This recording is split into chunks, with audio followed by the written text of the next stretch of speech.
जय श्री कृष्णा, राधे राधे। आप सभी का आपके अपने YouTube चैनल पर हार्दिक स्वागत है। आज हम सुनेंगे अधिक मास में सुने जाने वाली कहानी। एक गांव में एक गरीब बुढ़िया माई रहती थी। उसका एक बेटा और उसकी बहू चंचल थी। बुढ़िया माई भगवान पुरुषोत्तम की भक्ति किया करती थी। वह सुबह स्नान कर आदि कार्य करती और पूजा की थाली लगाकर भगवान के सामने बैठ जाती। भगवान की पूजा करती। उसी समय उसकी बहू चंचल उसका प्रसाद बनाकर ले आती, जिससे बुढ़िया माँ भगवान को भोग लगाती थी। यह सिलसिला कई वर्षों तक चलता रहा। भगवान विष्णु की कृपा से उसके बेटे का व्यापार अच्छा चलने लगा। एक दिन उसने अपनी माँ से कहा, माँ, आपके आशीर्वाद से मेरा व्यापार बहुत अच्छा चल रहा है और हमने नया घर भी ले लिया।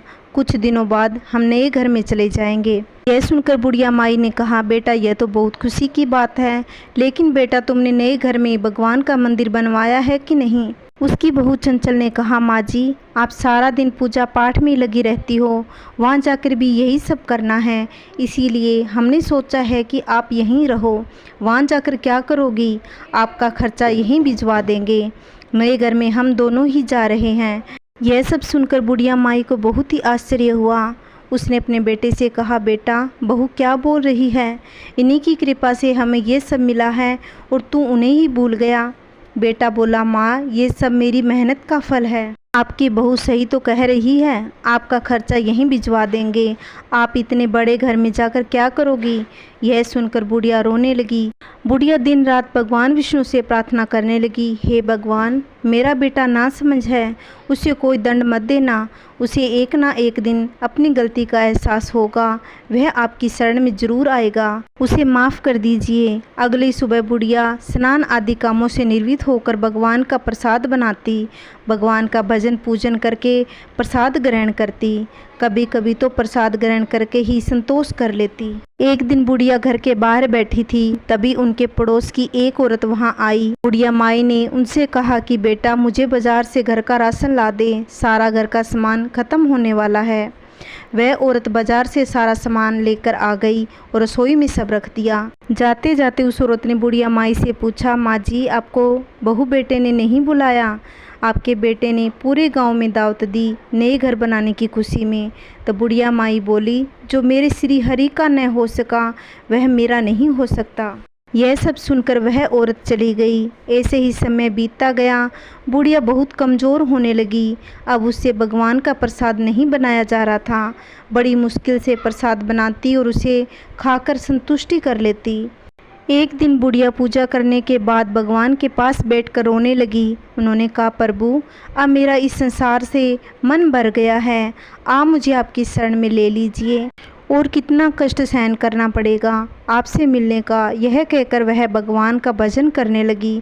अगले दिन बुढ़िया उठी और नहाने के बाद भगवान के प्रसाद में हलवा बनाने लगी तो देखा आटा ख़त्म हो चुका था। उसे याद आया कि घर में गेहूं पड़े हैं। वह गेहूं लेकर चक्की के पास बैठ गई।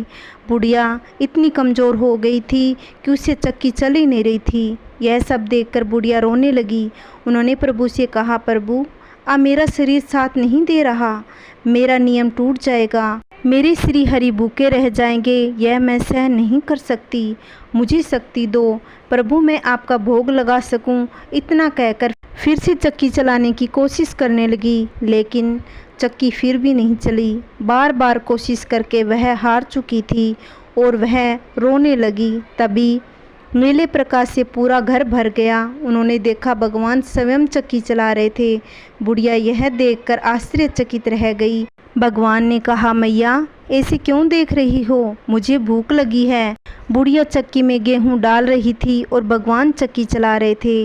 बुढ़िया यह सब देख प्रभु के चरणों में गिरकर रोने लगी। भगवान ने कहा, माई, तुम्हारी तपस्या सफल हो गई, मांगो, क्या मांगना चाहती हो? बुढ़िया ने कहा, प्रभु, मुझे आपकी चरणों में स्थान दे दीजिए और मुझे कुछ भी नहीं चाहिए। भगवान ने आशीर्वाद दिया। बुढ़िया माई स्वस्थ रहने लगी। भगवान ने कहा, मैया, मेरा भोग कहाँ है? बुढ़िया माँ ने भगवान के लिए हलवा बनाया और भगवान के सामने रख दिया। भगवान ने बैठकर हलवा खाया और कहा, मैया, मेरा मन भर गया, तुम्हारे भोग से इस संसार में तुम्हारा कुछ ही समय बाकी है। मरने के बाद वैकुंठ की प्राप्ति होगी। आज से तुम्हें कोई कष्ट नहीं होगा। यह कहकर भगवान अंतर्ध्यान हो गए। तभी वह छोटा सा घर सुंदर महल बन गया। उसमें अन्न धन के भंडार भर गए। जब इस बात का पता बेटे और बहू को चला तब वो रोते हुए आए और माँ के चरणों में गिर पड़े। बुढ़िया माई ने उसको माफ़ कर दिया और वे सब साथ रहने लगे और भगवान विष्णु का गुणगान करने लगे। बहू भी अपनी सास के साथ भगवान की पूजा पाठ करने लगी। ऐसा भगवान ने उस बुढ़िया माई को दिया। भगवान वैसे सबको देना। कहानी कहते सुनते हुंकारा भरते सबके घर में सुख शांति बनाई रखना। जय श्री कृष्णा। राधे राधे। आइए सुनते हैं लपसी तपसी की कहानी। एक लपसी था, एक तपसी था। तपसी हमेशा भगवान की तपस्या में लीन रहता था। लपसी रोजाना 1.25 सेर की लापसी बनाकर भगवान का भोग लगाकर ही जीमता था।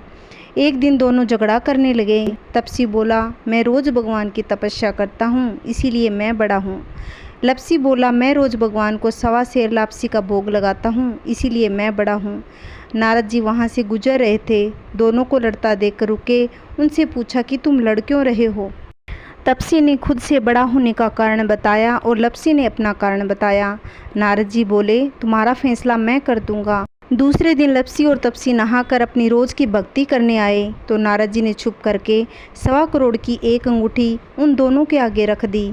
तपसी की नज़र जब अंगूठी पर पड़ी तो उसने चुपचाप अंगूठी उठाकर अपने नीचे दबा ली। तपसी की नज़र अंगूठी पर पड़ी लेकिन उसने ध्यान नहीं दिया। भगवान को भोग लगाकर लपसी खाने लगा। नारद जी सामने आए तो उन दोनों ने पूछा कि नारद जी, हम दोनों में से कौन बड़ा। नारद जी ने तपसी से खड़ा होने को कहा तो वो खड़ा हुआ तो उसके नीचे दबी अंगूठी दिखाई पड़ी। नारद जी ने तपसी से कहा, तपस्या करने के बाद ही तुम्हारी चोरी करने की आदत नहीं गई, इसीलिए लपसी बड़ा है। तुम्हें तुम्हारी तपस्या का कोई फल नहीं मिला। तपसी शर्मिंदा होकर माफ़ी मांगने लगा और उसने नारद जी से पूछा, मुझे मेरी तपस्या का फल कैसे मिलेगा। नारद जी ने कहा, यदि कोई गाय और कुत्ते की रोटी नहीं बनाएगा तो फल तुझे मिलेगा। यदि कोई ब्राह्मण को जिमाकर दक्षिणा नहीं देगा तो फल तुझे मिलेगा। यदि कोई साड़ी के साथ ब्लाउज नहीं देगा तो फल तुझे मिलेगा। यदि कोई दिए से दिया जलाएगा तो तुझे फल मिलेगा। यदि कोई सारी कहानी सुने लेकिन तुम्हारी कहानी नहीं सुनेगा तो फल तुझे मिलेगा। उसी दिन से हर व्रत कथा कहानी के साथ लपसी तपसी की कहानी भी सुनी जाती है और कही जाती है। जो भी इन कहानियों को सुने भगवान उनकी हर मनोकामनाएं पूर्ण करे। बोली श्री हरि भगवान की जय। अगर मेरी कहानी आपको अच्छी लगी हो तो प्लीज़ लाइक करना, कमेंट करना, वीडियो को ज़्यादा से ज़्यादा शेयर करना। अगर आप चैनल पे नए आए हो तो प्लीज़ चैनल को सब्सक्राइब करना, जिससे आने वाली वीडियो की नोटिफिकेशन आपको सबसे पहले मिल सके। जय श्री कृष्णा। राधे राधे।